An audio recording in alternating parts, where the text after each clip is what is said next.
Nozik ma'no.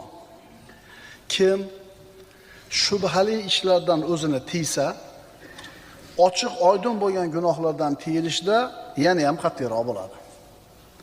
Shubhali ishdan o'zini tiya oldimi?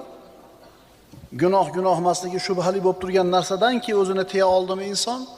Endi haromligi ochiq oydin bo'lgan ishlarda yanada qat'iyroq bo'ladi.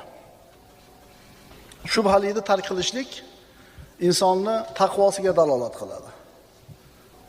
Endi shubhali narsalarga tushib qolgan odam ochiq oydin bo'lgan gunohga ham kirib qolishiga oson bo'ladi.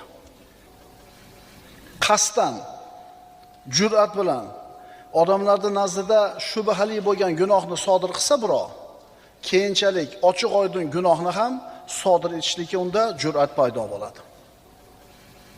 Junayd rahimahulloh aytadi: kim